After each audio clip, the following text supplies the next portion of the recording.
Okay, तो आज जो हमारा जो दूसरा चैप्टर है हिस्ट्री का, इसमें एक मसला है, ये काफ़ी कंटेंट बेस्ड है, बहुत बड़ी लेसन है। और मैं चाहता हूँ कि इसका कंटेंट जो है, हम यूजुअली जब हम लेक्चर में पढ़ते हैं या जब हम रिवीजन के लिए ये वीडियो बनाते हैं, तो इसमें हम कंटेंट को कम ही करने की कोशिश करते हैं। लेकिन चूंकि इसमें इतना कंटेंट है कि, और दूसरी बात यह है कि जितनी भी आपको आगे हिस्ट्री पढ़नी है, that is based on this very chapter. इस चैप्टर पर उसकी बुनियाद है, और ये चैप्टर बहुत ही इंपॉर्टेंट है उस एतबार से कि सारी की सारी जो आगे वाली जितनी भी लेसनें इसमें आ रही हैं, वो सारी की सारी जो बात इसमें कही गई है, उसकी बेस है ये, उसकी फाउंडेशन है ये। अगर ये चैप्टर अच्छी तरह से अंडरस्टैंड हो गया, तो उसके बाद आगे चलकर जितने भी कॉन्सेप्ट्स आगे आएंगे, वो सारे के सारे कॉन्सेप्ट्स आपको आराम से क्लियर हो जाएंगे।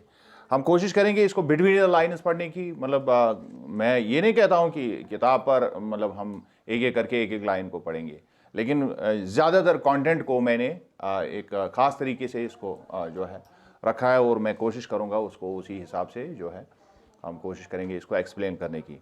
और चैप्टर का नाम है फ्रॉम ट्रेड टू टेरिटरी। आप पहले इसमें गौर करेंगे कि जब हम देखते हैं कि इसमें जो ऊपर हेडिंग लगाई गई है, यानी तिजारत से जब हम किसी इलाके को, पहले हम तिजारत के लिए आते हैं और फिर हम उसी इलाके को अपना बनाते हैं, तो एक किस तरह से होता है। यानी जो इस्तेमार, जो कॉलोनियलिज्म इंडिया में स्टार्ट हुआ, उसकी असल वजह जो है वो बनी यहाँ की तिजारत। क्योंकि हम जानते हैं बहुत पुराने ज़माने से इंडिया जो था, ये it was known as golden sparrow of the world. ये सोने की चिड़िया मानी जाती थी इंडिया।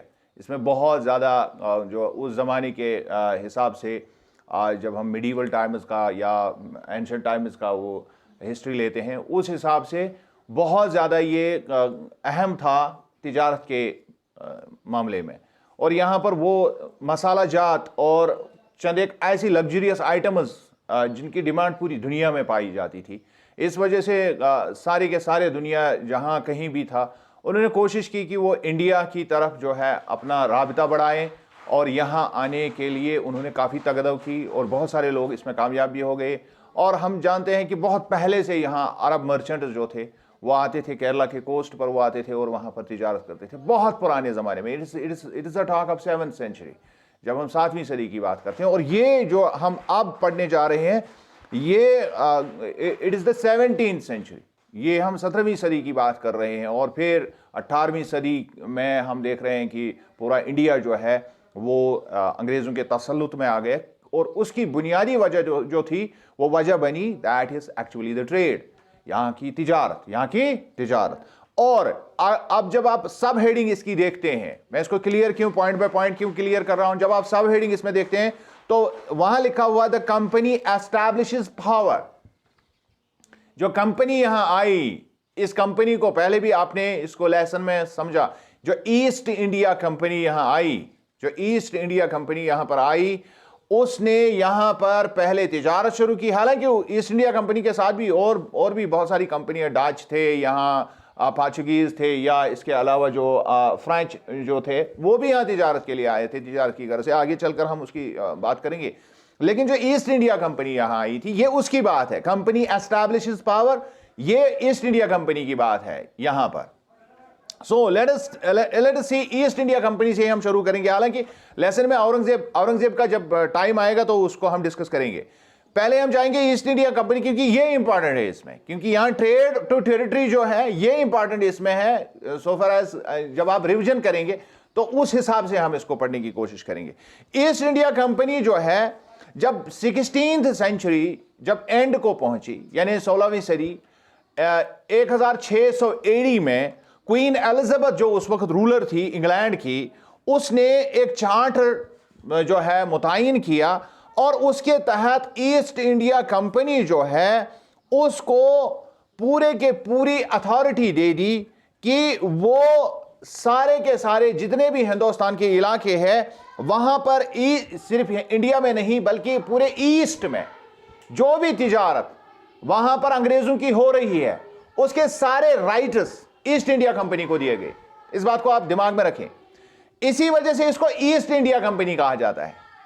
ईस्ट इंडिया कंपनी को सारे हुकूक मिले, अंग्रेजों की, इंग्लैंड की, या उस वक्त के ब्रिटेन जिसको हम कहते हैं, ब्रिटेन का जितना भी तिजारत ईस्ट के साथ, मशरिक के साथ होता था, उसके हुकूक चार्टर के मुताबिक क्वीन एलिजाबेथ ने सारे के सारे ईस्ट इंडिया कंपनी को दे दी।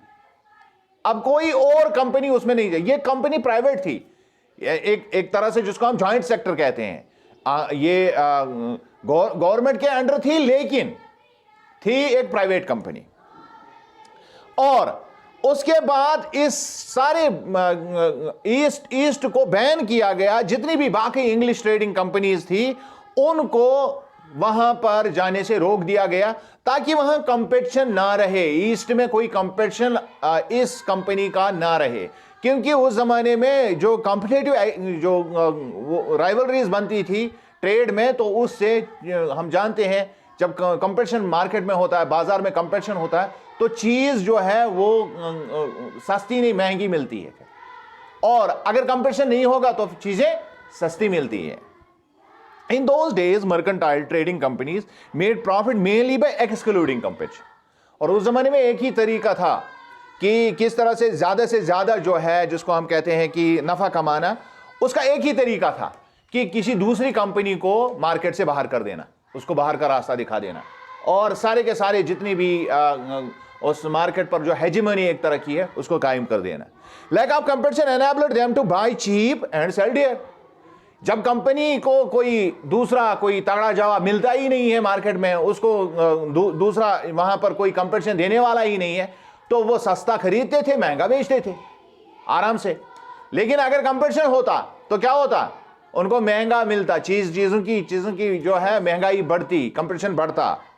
अब क्या यहां ईस्ट में या इंडिया में क्या सिर्फ ईस्ट इंडिया कंपनी ही काम करती थी? मैंने अभी पहले भी कहा, इस रॉयल चार्टर में प्रिवेंट किया गया इंग्लैंड से आने वाली कंपनीज को, लेकिन बाकी जो यूरोपियन कंट्रीज थी उनके साथ इन मार्केट में कोई मुदाखलत नहीं हो सकती थी। इस चार्टर के तहत वो आ सकते थे यहां पर।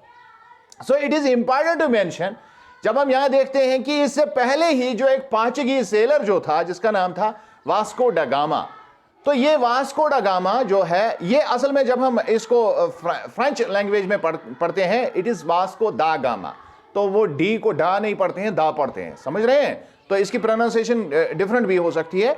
तो ये वास्को दा गामा जो था, इसने सी रूट जो है इंडिया का ये जो डिस्कवर किया था, और वो केप ऑफ गुड, जो अफ्रीका का जो अफ्रीकन कॉन्टिनेंट जो है, उसके जो केप ऑफ गुड होप जो उसका साउदर्न टिप है, वहां से साउदर्न टिप से उसने एक रूट खोज निकाला था, और जिसको हम केप ऑफ गुड होप का रास्ता कहते हैं, वो एक पोर्चुगीज सेलर वास्को डा गामा ने दरियाफ्त कर लिया था। और चूंकि वो एक पुर्तगाली था, पोर्चुगीज था, इस वजह से यहां पर अंग्रेजों के आने से पहले ही राइवलरी स्टार्ट हो गई थी पोर्चुगीज के साथ, और पोर्चुगीज जो थे उन्होंने वेस्ट कोस्ट पर, जो इंडिया का वेस्टर्न कोस्ट है, उस पर अपनी जो है एक तरह की एक एस्टैब्लिशमेंट कायम की थी, और उनकी बेस जो थी वो गोवा में कायम थी। और हम जानते हैं कि जब इंडिया आजाद हुआ तो गोवा का इलाका जो है वो तब भी बहुत देर तक जो है वहां पर उनका इन्फ्लुएंस रहा। The Dutch began to explore the possibilities of trade in the Indian Ocean by the early 17th century. अब तो पोर्चुगीज की हमने बात की, उसके बाद आए जो हॉलैंड से लोग आए थे, उनको डच कहते हैं। क्या कहते हैं उनको? डच कहते। पुर्तगाल से आने वाले पोर्टुगल जो थे उनको पोर्चुगीज कहते हैं, लेकिन जो हॉलैंड से आते हैं उनको डच कहते हैं। तो जब डच वाले जो है उन्होंने 17th सेंचुरी में ही, यानी जब ये चार्टर वहां पास हुआ, तो उस जमाने में उन्होंने अपना इंडियन ओशन के इलाके में बहुत सारी जगहों पर वो पहले से ही तिजारत कर रहे थे। उसके अलावा जो फ्रेंच थे, ड्यूप्लेसी इसका जबरदस्त यहां पर एक रहा है, हालांकि उतना ज्यादा डिटेल में हम नहीं पढ़ेंगे, फिर ये बहुत लंबा हो जाएगा। तो फ्रेंच जो है, they also followed in quick succession, यानी वो भी उनके पीछे आ गए थे, हॉलैंडर्स के पीछे वो भी आ गए थे। India produced fine qualities of cotton and silk which had a big market in Europe. वजह क्या थी? वजह यहां का वजह यहाँ की चीज़ें थी। उनमें उनमें दो चीज़ें, टेक्सटाइल में दो चीज़ें, यहाँ का कॉटन और यहाँ की सिल्क। ज्योग्राफी में हमने पढ़ा कि इंडिया का काफ़ी इलाका जो है वो इसको ज्योग्राफिकली इसके लिए बहुत ही ख़ास उसकी लोकेशन है, क्योंकि यहाँ जो प्लेट्यू रीजन है वहाँ पर ब्लैक सॉइल पाई जाती है, तो वहाँ पर जो है अच्छे ख़ास एक क्वालिटी की जो है कॉटन पाई जाती है। इसके अलावा यहाँ सिल्क काफ़ी ज़्यादा, और यही वजह है कि जो यहाँ सेंट्रल एशिया से जो यहाँ रास्ता आता है, that is called silk route. क्या कहते हैं उसको? शाहराए अब रेशम उसको कहते हैं। इतनी मशहूर थी यहाँ की रेशम, जो यहाँ से पूरे की पूरी दुनिया को जाती थी, चाइना से भी आती थी, यहाँ से भी जाती थी। ये सारे का सारा इलाका जो है उसी के नाम से इसका रास्ता मशहूर हो गया, क्योंकि ज़्यादातर ट्रेड जो थी उसी सिल्क में हुआ करता था, और सिल्क की डिमांड यूरोप में बहुत ज़्यादा थी। ये बहुत हाई लेवल की लग्जरियस आइटम मानी जाती थी, और कॉटन भी।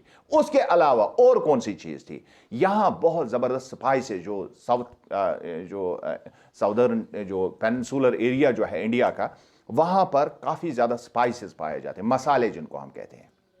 उनमें इंडिया का पेपर, जिसको हम मरच वनन कशित पॉइंट, मरच आगे मरच मांगे बेगो, मरच दाने होते हैं, काले दाने आपने देखे होंगे, और क्लोव्स लौंग रोंग या थे कशित पॉइंट, कार्डमम इलायची, सिनेमम जिसको हम दारचीनी कहते हैं, ये ज़बरदस्त डिमांड में थी यूरोप में। यही वजह है कि यहां से वो इन चीजों को सस्ते लेके यूरोप में बहुत महंगा बेचते थे। All the European companies were interested in buying these things, which resulted in the price rise of these items. क्योंकि जब सारी कंपनीज इनको खरीदने के लिए आ जाएंगी, क्या होगा मार्केट में जो है इसकी कीमत बढ़ जाएगी। Eliminating the rival competitors was the only way for a trading company to flourish. अब मार्केट में से इस राइवलरी को खत्म करना, मार्केट में से दूसरी कंपनियों को निकाल बाहर करना, यह एक वाहिद तरीका था कि प्राइस को कंट्रोल किया जाए, कीमत को कंट्रोल किया जाए, ताकि वो खरीद में सस्ती मिल जाए। फिर The intense competition to hold a monopoly resulted in fights battles between the trading companies. लिहाजा चूंकि वो एक दूसरे को नीचा दिखाने की कोशिश, बाहर का रास्ता करने की कोशिश करते थे, तो उसके लिए उन्होंने काफी ज्यादा खौफनाक लड़ाइयां भी आपस में लड़ी इन कंपनियों ने, यानी फ्रेंच ने अंग्रेजों के खिलाफ, ब्रिटिश के खिलाफ, और इसी तरह आपस में बहुत सारी लड़ाइयां हो गई। Trade was carried on with arms and fortification were done to protect the trading posts. और तिजारत उस जमाने में आसान नहीं था। तिजारत के हर काफिले के साथ आर्मड सोल्जर्स हुआ करते थे, और तिजारत की अक्सर बेशतर काफिलों पर लूटमार होती थी, अटैक्स होते थे, और ये कंपनियां एक दूसरे के ऊपर धावा बोलती थी। लिहाजा जहां कहीं पर भी कंपनी अपना बेस बनाती थी, तो वहां पर वो फोर्टिफिकेशन करते थे, वहां पर वो वाल बनाते थे, दीवार के अंदर वो काम करते थे। तो ये फोर्ट्स यहाँ पर जो आप बाद में पढ़ेंगे कि बहुत सारे फोर्ट इंडिया में पाए जाते हैं, खासकर जो साहिल का इलाका है जिसमें कलकत्ता अहम आता है, तो उसके बारे में हम आगे पढ़ेंगे। जो ईस्ट इंडिया कंपनी का असल जो मेन हब बना लेटर ऑन, तो ये पोस्ट बहुत अहम हुआ करती थी तिजारत के एतबार से। अब ईस्ट इंडिया कंपनी जो है, इसने पहले स्टार्ट किया था साउथ में। कहां पर? साउथ में, ध्यान रखिए। लेकिन यह शिफ्ट कैसे हुआ बंगाल, जिसको हम आज कलकत्ता कहते हैं, आज कोलकाता कहते हैं, लेकिन लेटर ऑन इसको कैलकाटा कहा गया, और पहले इसको कालीकाटा कहते थे। तो ये जो है, ये एक छोटा सा गांव था, ये किस तरह से इतना बड़ा कैसे बना, उसके वजूहात क्या थे, ये बहुत इंपॉर्टेंट समझना है। The East India Company set up its first factory on the banks of River Hooghly in 1651. 1651 में एक फैक्ट्री इन्होंने लगाई। फैक्ट्री से मुराद यहां पर कोई ये वाली कंपनी नहीं जो हम आज समझते हैं फैक्ट्री, कोई कारखाना नहीं लगाया, बल्कि जो कंपनी के साथ ट्रेडर्स यहां आते थे, उन्होंने फोर्टिफाई करके वहां पर बैरकें बनाई, ताकि वो अपने लोगों को, जो उन्होंने अपने साथ लाए थे, जो उनके अपने सोल्जर्स थे या उनके अपने जो ताजिर थे, तो उनको वहां पर सेफ रखने के लिए उन्होंने वहां पर जो जगह कायम की, उसी को वो फैक्ट्री कहते थे, और वहां पर जो रहने वाले लोग थे उनको फैक्टर्स कहा जाता था। इसी वजह से सारे के सारे इलाके को फैक्ट्री कहते थे। The warehouse was called the factory. और इस वेयर हाउस को क्या कहा गया था? इसी को फैक्ट्री कहते थे। And the companies traders were known as factors. यहां पर आप ये परेशानी ना लें कि इसका मतलब है शायद कोई कंपनी उन्होंने वहां खोली थी, जिस तरह हम आज फैक्ट्री को समझते हैं कि वहां पर कोई चीज वो बनाते थे। वो एक छोटी मोटी मतलब एक तरह की एक रहायशी एक इलाका था जहां पर ये लोग रहते थे। With the growth in trade, the company persuaded merchants and traders to settle near the factory. अब जब तिजारत में बहुत ज्यादा इजाफा हुआ तो कंपनी ने जो मर्चेंट्स हुआ कर सौदागर जो हुआ करते थे उनको कायल किया कि वो फैक्ट्री के आसपास अपना जो है घर बनाए, वहां पर रहने के लिए आ जाएं, वो सेटल वहां हो जाए। The company began to build fort around the settlement by 1996। 1900 हमने अभी पढ़ा, जो 1651 में उन्होंने वहां पर वो फैक्ट्री कायम की, लेकिन फोर्टिफिकेशन जो है वो 1696 में स्टार्ट की। 1696 में स्टार्ट की, यानी तकरीबन 40 साल बाद, तकरीबन 40 साल के अरसे के बाद उन्होंने इस सेटलमेंट को फोर्टिफाई किया, इसके आसपास जो है दीवारें कायम की, खड़ी कर दी। और इसके अलावा it also got zamindari rights over the villages within 2 years by bribing the Mughal officials। ये सारा का सारा जो उस वक्त बंगाल का इलाका जो था ये मुगलों की अमलदारी में था। मुगल्स यहां पर गवर्नर्स के जरिए से हुकूमत चला रहे थे। और इन्होंने, अंग्रेजों ने क्या किया, काफी शातिर दिमाग होते हैं, इन्होंने क्या किया, इन्होंने यहां पर जो मुगलों के अफसर थे उनको रिश्वतें दे दी और इसके गिर्द जो है 3-4 गांव जो थे उनको अपने कंट्रोल में कर दिया और वहां पर जमींदारी हुकूक हासिल किए कि यहां के जमींदार हम हैं। क्योंकि पुराने जमाने में हम जानते थे कि जमींदार को हक हासिल था कि वो टैक्स जो है उन इलाकों में रहने वाले लोगों पर टैक्स लगाए और उसका एक हिस्सा वो गवर्नमेंट को फिर बाद में देता था जमा करके और बाकी हिस्सा अपने पास रखता था। तो कंपनी ने चालाकी से ये कर दिया, उनको कहा, इधर उधर रिश्वतें दे दी और 3 गांव उनसे ले लिए कि इसका वो तावा, ये जो लगान है हम जमा करेंगे और फिर हिसाब किताब हम ही रखेंगे। ये उन्होंने कर दिया वहां पर। और one of these villages was Kalikata, और इनमें एक गांव कौन सा था? कालीकाटा का गांव, जिसको आज हम क्या कहते हैं? कोलकाता, जिसको हम कहते हैं, और बाद में इसको कलकत्ता कहा गया, which subsequently developed into the city of Calcutta। यही बाद में कलकत्ता का बहुत जबरदस्त इलाका बना ईस्ट इंडिया कंपनी के लिए। The company also convinced the Mughal emperor Aurangzeb. अब औरंगजेब की बात आ रही है।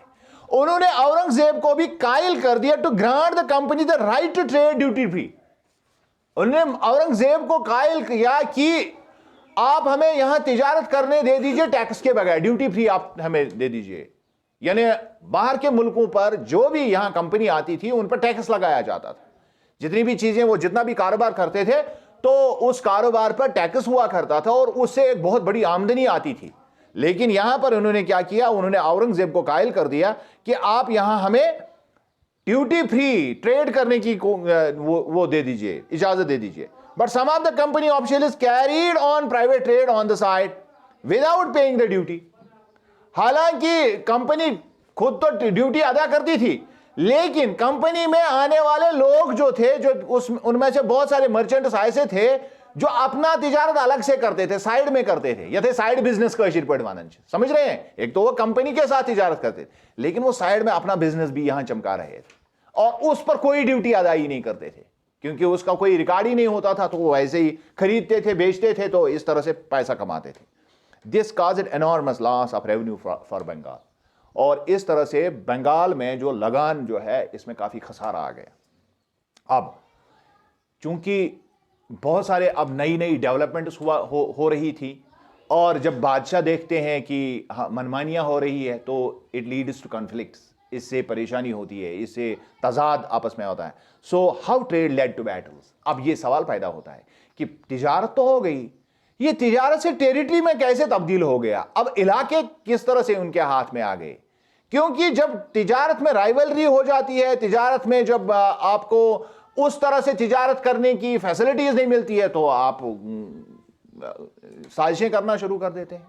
तो यहां पर उन साजिशों की वजह से जो है छोटी मोटी जंगें शुरू हो गई। After the death of Aurangzeb, जब औरंगजेब मर गया, the Bengal nawabs began to assert their power and autonomy. अब ये बड़ा मसला रहा है हमेशा, बादशाह के मरने के बाद जितने भी गवर्नर्स हुआ करते थे, नवाब उस जमाने में बंगाल के नवाब हुआ करते थे, तो एक तरह के वो गवर्नर होते थे मुगल एम्परर के। तो उन्होंने अपने इलाके को आजाद करने की कोशिश की कि मैं खुद ही बादशाह बनूंगा। यानी इसमें एक बहुत बड़ी जो परेशानी होती थी कि गवर्नर को लगता था कि बादशाह दूर है और इस इलाके में मेरी चलता है, तो बादशाह यहां मैं हूं, क्यों ना मैं बादशाह से सारे के सारे मामला ही खत्म कर दूं। तो उन्होंने अपनी ऑटोनॉमी, अपनी आजादी जो है उसके लिए कोशिशें कर दी। मुर्शिद कुली Khan, Alivardi Khan and Sirajuddaula became the nawab of Bengal in succession. 3 लोगों के बारे में आपको तफसील से मिलेगी हिस्ट्री में कि मुर्शिद कुली खान के बाद अली वर्दी खान आया और अली वर्दी खान के बाद सिराजुद्दौला जो है बंगाल के नवाब, एक के बाद दूसरा, वो दूसरे के बाद तीसरा बन गया। क्विक सक्सेशन में ये हुआ। They refused concessions to the company, और उन्होंने कंपनी से कहा कि हमारे से कोई कंसेशन आपको नहीं मिलेगी, कोई रिलीफ आपको हम नहीं दे सकते हैं। Demanded large tribute in lieu of companies right to trade, और उनसे कहा कि अगर तिजारत करनी है तो बहुत सारा तावान आपको देना पड़ेगा, अगर आप नहीं देंगे तो आपको कोई हमारी तरफ से कोई मदद नहीं मिलेगी। They denied the company any rights to mint coins and stopped it from extending its fortification. उन्होंने 2 चीजों पर पाबंदी लगाई, कंपनी के 2 चीजों पर पाबंदी। कंपनी यहां आती थी, वो खुद से कॉइन्स जो थे, जो यहां के सिक्के थे, खुद से राइज करते थे। कंपनी खुद बनाती थी कॉइन्स और बाजार में लगाती थी। उस जमाने में जो है प्रेशियस मेटल के कॉइन्स बनते थे, या थे चांद वनन या स्वर्ण वनन उसके बनते थे। लेकिन मिंट करने का, जो उस कॉइन को बनाने का, उस पर ठप्पा लगाने का जो हक था, वो गवर्नमेंट का था, उस जमाने की हुकूमत का, बादशाह का हुआ करता था। लेकिन कंपनी ने अपनी तरफ से ठप्पा लगाना शुरू कर दिया था, वो खुद का मिंट कर रहे थे। तो इन्होंने, इन नवाब्स ने, अली वर्दी खान, मुर्शिद कुली खान और सिराजुद्दौला ने क्या किया, इस पर पाबंदी लगा दी। उन्होंने कहा नहीं कर सकते। और दूसरा, उन्होंने कहा कि जहां पर आपकी फैक्ट्रियां हैं वहां आप फोर्टिफिकेशन नहीं करेंगे, आप वहां वाल तामीर नहीं करेंगे, दीवार नहीं लगाएंगे। The company on the other hand declared that the local officials used to make unjust demands. और दूसरी तरफ से अब कंपनी को भी कुछ ना कुछ बहाना चाहिए था। उन्होंने कहा कि जो आपके ऑफिशियल्स हैं, गवर्नर से कहा कि जो आपके ऑफिशियल्स, नवाब से कहा कि जो आपके ऑफिशियल्स हैं वो हमारे साथ गलत मामलात कर रहे हैं, वो अनजस्ट डिमांड्स कर रहे हैं, वो उनकी बहुत ज्यादा डिमांडें हमारे ऊपर आ रही है। It was ruining the trade and removal of duties was necessary for the trade to flourish. और इससे जो है ट्रेड तबाह हो रही है, तिजारत तबाह हो रही है, और अगर आप हमारा लगान खत्म नहीं करेंगे तो तिजारत जो है वो आगे नहीं बढ़ेगी, ये तरक्की नहीं करेगी। So the company also wanted to enlarge its settlements and to rebuild its port so that it could expand trade. और कंपनी भी ये चाहती थी कि वो ज्यादा से ज्यादा इलाके को फोर्टिफाई करे, उस पर दीवारें लगाएं और यहां पर मजबूती से वो तिजारत आगे बढ़ा सके, ये वो चाहते थे। दूसरी तरफ नवाब जो थे वो नहीं चाहते थे, ये फोर्टिफिकेशन करना चाहते थे, वो फोर्टिफिकेशन नहीं चाहते थे। ये इनको मिंट करने की इजाजत नहीं दे रहे थे कॉइन, तो वो कहते थे कि नहीं, हमें भी कुछ ना कुछ तो हमारा भी हक होना चाहिए। Thus the conflict is between the Nawab and the company increased during the early 18th century. लिहाजा अवाइल में ही जब 18th सेंचुरी, जब 17वीं सदी खत्म हो गई और 18वीं सदी जब शुरू हो गई, तो कंपनी और नवाबों के बीच में टसल शुरू हो गई, उनके बीच में झगड़ा शुरू हो गया, जिसका बड़ा रिजल्ट आ गया battle of Plassey. Battle of Sirajuddaula became the nawab of Bengal in 1756। 1756 में सिराजुद्दौला जो था वो नवाब बना बंगाल का, नवाब बना बंगाल का। अब 1756 को आप याद रखेंगे, उसके बराबर 101 साल के बाद 1857 में इंडिया में अंग्रेजों के खिलाफ बगावत हो गई। ये 1756 थे। अभी अंग्रेज यहां पर अपने पांव जमा नहीं पा रहे थे, और मुकम्मल तौर पर अंग्रेजों ने, ईस्ट इंडिया कंपनी ने मुकम्मल तौर पर यहां पर अपने पांव जमा लिए 1756 में प्लासी की लड़ाई में। समझ रहे हैं? तो बैटल ऑफ प्लासी जो है ये बहुत ही डिसाइसिव है इंडियन हिस्ट्री में। After the death of Ali वर्दी खान, ये अली वर्दी खान के बाद मुर्शिद कुली खान के बाद अली वर्दी खान आया, और अली वर्दी खान के बाद सिराजुद्दौला 1756 में ये बंगाल का नवाब बन गया। Company wanted to install a puppet ruler who would willingly give trade concessions and other privileges. Company चाहती थी कि जो यहां का अब नवाब बने, रूरल बने, वो हमारा पपेट हो, हम उसको अपनी उंगलियों पर नचाएं ताकि वो हमें कंसेशन दे, हमारा भी माने और खुद भी खाएं और हमें भी खाने दें। The company try to help one of the Sirajuddaula's rivals to become nawab. अब इन्होंने बड़ा जबरदस्त एक साजिश कर दी और सिराजुद्दौला का जो उसका एक अपोजिट था, राइवल था, एक नवाब, उसको अपने साथ मिला लिया। सिराजुद्दौला के खिलाफ साजिश कर दी, उसका एक राइवल जो है अपने साथ उसको, but did not succeed in इंटरसाइड। लेकिन वो इसमें कामयाब नहीं हुए। उन्होंने चाहा कि उसको सिराजुद्दौला के साथ लड़वाएं, लेकिन इसमें वो अंग्रेज का ये नहीं हुए, कामयाब नहीं हुए। सिराजुद्दौला वाज एंग्री, सिराजुद्दौला को इस पर बहुत गुस्सा आया and asked the company to stop interfering in the political affairs of his domain, stop fortification and pay up revenue. उसने 3 डिमांडें कर दी डायरेक्टली।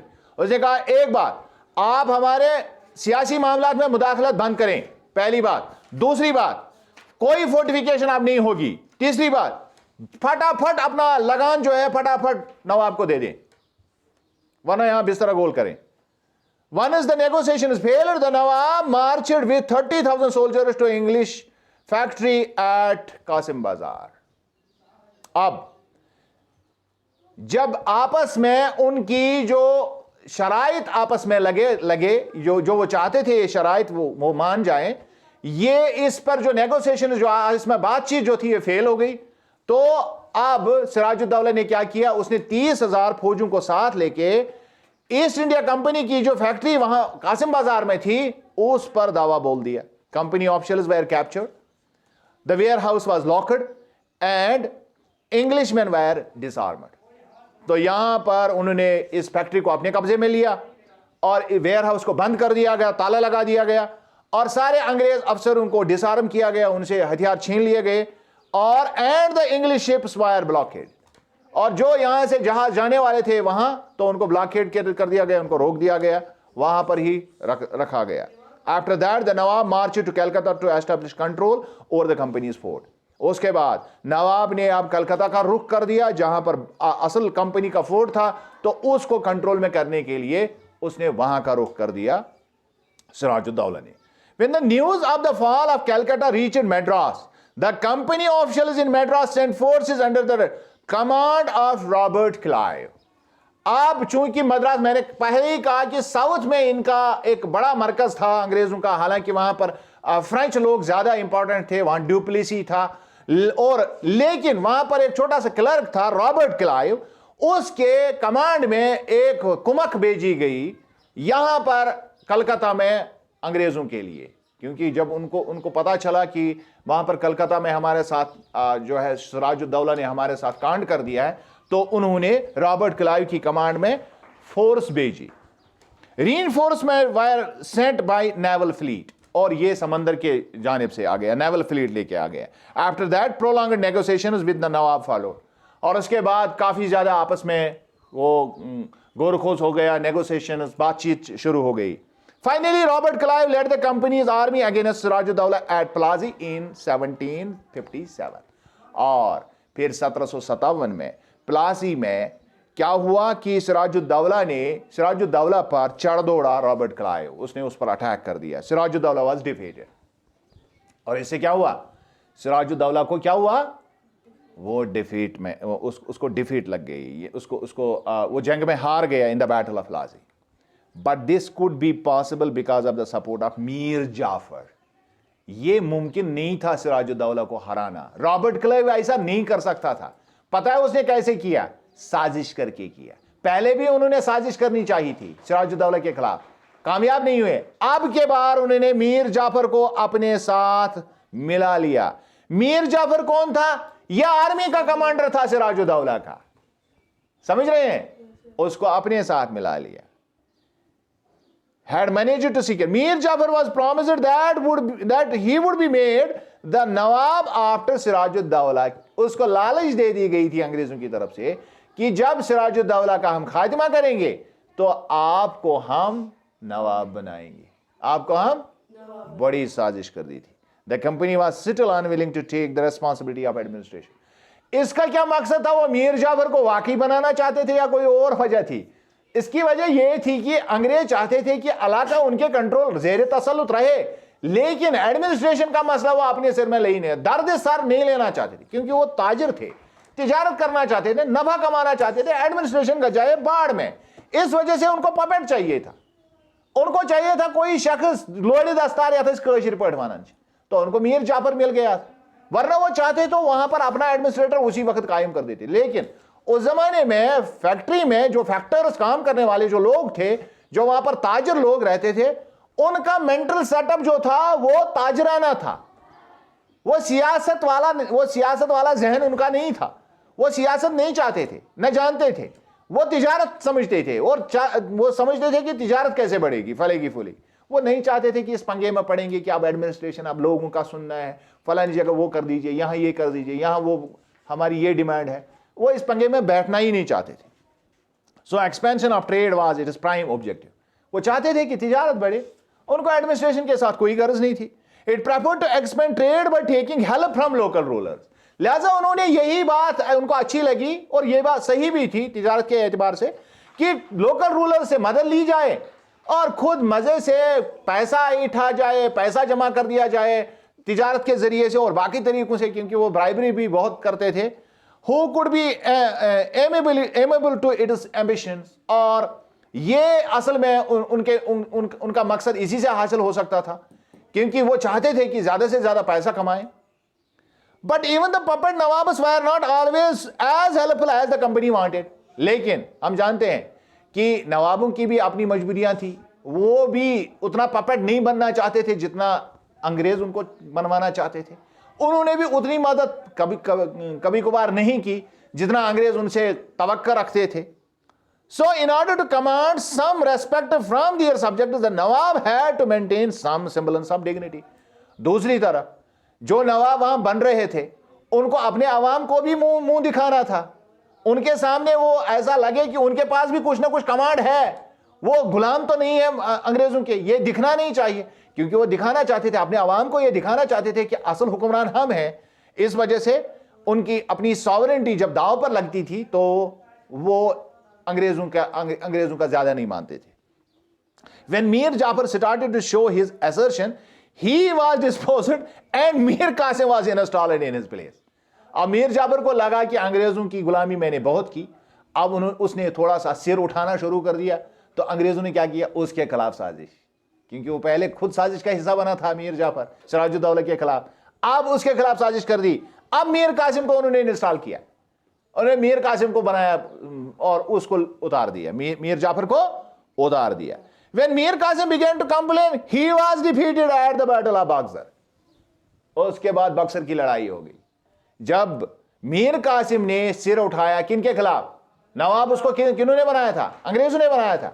अब अंग्रेजों के खिलाफ, जिसको हम उर्दू में मुहावरा कहते हैं, मेरी बिल्ली मुझे ही म्याऊं, अब ये वाला मामला नहीं चलने वाला था, क्योंकि ये पपेट थे, आपस में काफी ज्यादा तनाव था, बहुत सारे लोग इसके भी खिलाफ हो गए थे, बहुत सारे लोग इस वजह से भी इसका सपोर्ट नहीं कर रहे थे क्योंकि ये सारे साजिशी लोग थे और इनको वो समझते थे ये एक तरह से अपनी कौम के ही गद्दार हैं, इस वजह से ज्यादातर लोग इनके साथ नहीं थे। So he was defeated at the battle of Buxar, और बक्सर की लड़ाई 1764 में हुई, तकरीबन 5-8 साल बाद। Mir Jafar was once again made the nawab. अब नवाब को कौन बनेगा? बक्सर की लड़ाई के बाद मीर जाफर ने देखा कि मीर सादिक को, अब उसने मेरे खिलाफ साजिश की, मीर जाफर रेडी था, उसने कहा हाँ चलो ठीक है मैं बन जाऊंगा, फिर बनाया गया मीर जाफर। ये कभी मीर सादिक और कभी मीर जाफर, समझ रहे हैं? तो ये तारीख का एक जबरदस्त दर्दनाक वाकया है, खासकर इंडिया की तारीख में, कि यहां पर अक्सर बेशतर अंग्रेज इसी से कामयाब हो गए, इसी से वो कामयाब हो गए। क्योंकि उन्होंने एक को दूसरे के खिलाफ कर दिया, यहां हिंदुस्तान के एक भाई को दूसरे के खिलाफ लड़ा दिया, लेटर ऑन उन्होंने ये फिर मजहबी लड़ाइयों में इसको कन्वर्ट कर दिया। सो मीर जाफर हैड टू पे ₹500,000 पर मंथ इससे कहा गया कि देखिए भाई, अगर आपको नवाब रहना है तो आपको 5 लाख रुपए हर महीने अदा करना होगा, एवरी मंथ ये देना पड़ेगा। समझ रहे हैं?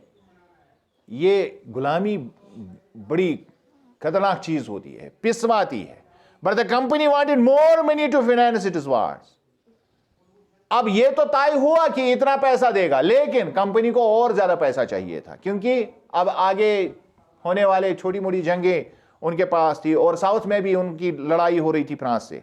And meet the demands of the trade and other expenses, और तिजारत भी हो रही थी और तिजारत पर खर्चा भी हो रहा था। वो ये पैसा चाहते थे। यहां पर मीर जाफर डाइड इन 1765। देखिए, उसको फुर्सत ही नहीं मिली। मीर जाफर को 1764 में बनाया गया, और ये साहब जो है 1 साल बाद मर गए। या तो कशिश पटवान मान तो है ही गोस में, क्योंकि अब उसको पता चल गया कि ये गद्दारी उसको महंगी पड़ी जो उसने सिराजुद्दौला से की थी। But that time the mood off the company had changed. लेकिन अब कंपनी का सारा मूड तब्दील हो गया था। Company now wanted to take direct control of power. अब कंपनी चाहती थी कि कंट्रोल में खुद संभाल, कंट्रोल में, यानी यहां तक वो चाहते थे कि हमें एडमिनिस्ट्रेशन में दखल अंदाजी नहीं करनी चाहिए। लेकिन अब ऐसा वाकया हुआ कि अब जब मीर जाफर 1765 में 1765 में मर गया। कब मरा ये? हाँ, 1765 में मर गया। तो अब कंपनी को लगा कि नहीं, अब वक्त आन पहुंचा है कि मुझे एडमिनिस्ट्रेशन को अपने हाथ में लेना है। तो यहां तक हम इसको एक पास देंगे, उसके बाद अब आगे चलेंगे कि आगे क्या होता है।